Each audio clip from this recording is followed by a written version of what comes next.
All right, today we're going to talk about how to lay out corner posts and T-posts on your plate.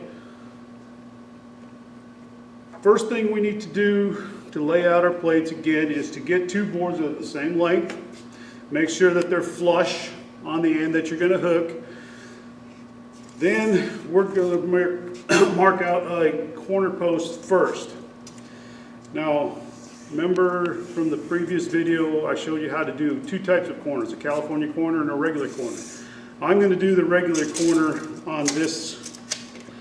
So I'm going to mark 1.5 inches, 1.5 inches, and 1.5 inches.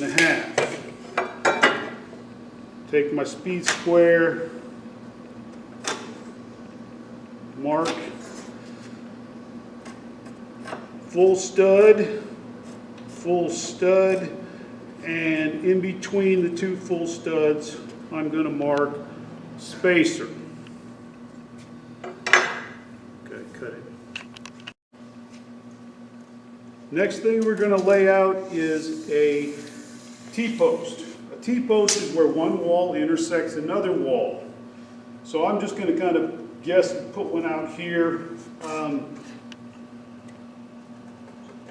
So this is where my corner is going to start. I'll have an adjoining wall. We'll butt into it here. So I'm going to start at 70 inches. I'm going to mark 1.5 inches.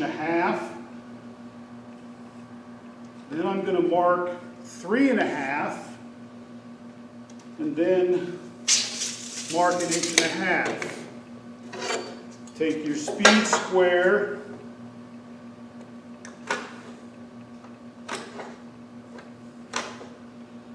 Mark your lines, full stud, and then for a T-post, I like to draw a line across and mark it with an S. That tells me that it's going to be a spacer. Okay, in a previous video I showed you how to do a door opening using the centerline method, where we found the center of the door, then we measured on each side to find the trimmer studs and the king studs. In this case, I'm going to show you a second way of doing it. Let's say that I have a wall that's going to go right here, and I want a door right here. This would be like most bedrooms and bathrooms where you open the door and it swings up against the wall. All right? Now, this is where we can use this stud right here doing double duty. To find the rough opening, all I have to do is measure over 1.5 inches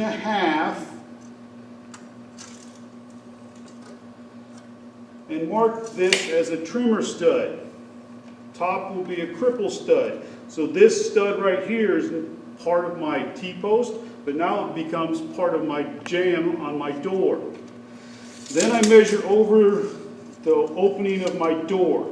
So let's say we're doing a 2/6 door, so I need to go over 32.5 inches.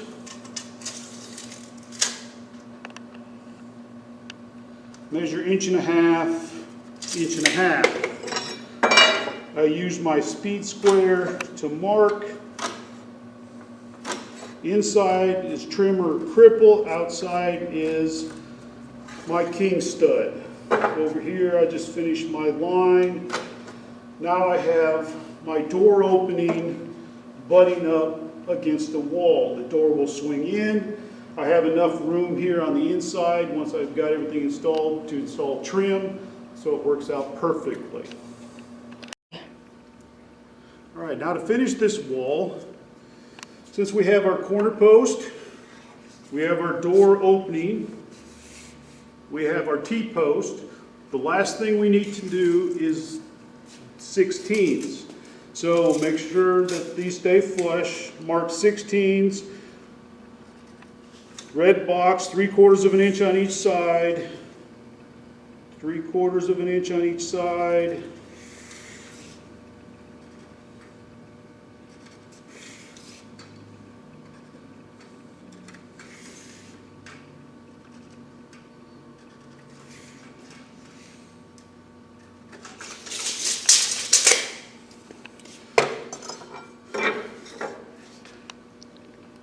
mark off our 16s. These are outside the door opening, so it's a full stud.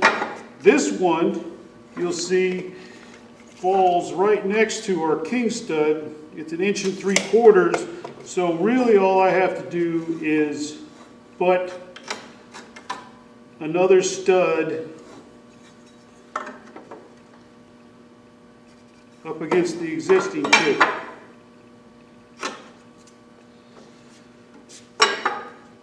These are inside the door opening, so I only need to do the top as a cripple, top as a cripple.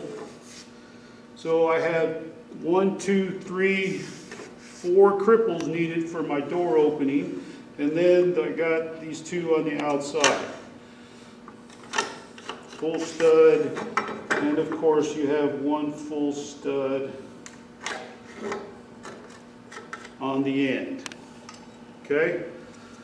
That completes our door opening that butts up against the adjoining wall.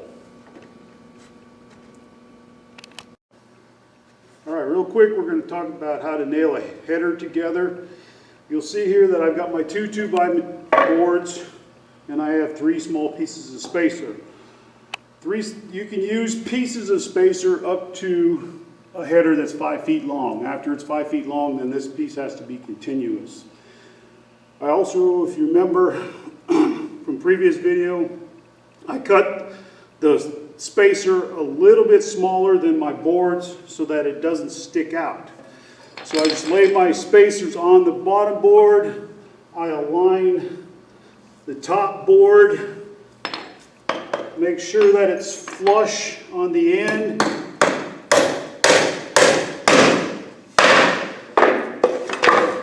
And secure it. Make sure it's flush here, all the way around.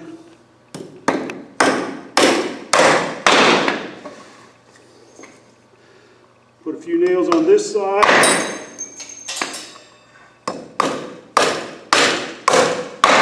Then flip it over and put a few nails on the other side. Once you have your header assembled, then you would install it in your opening.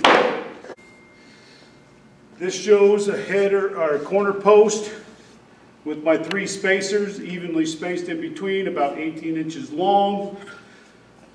This over here is my T-post, same thing. Got 3 spacers approximately 18 inches long, spaced evenly in between it. Nail everything together. Couple of hints.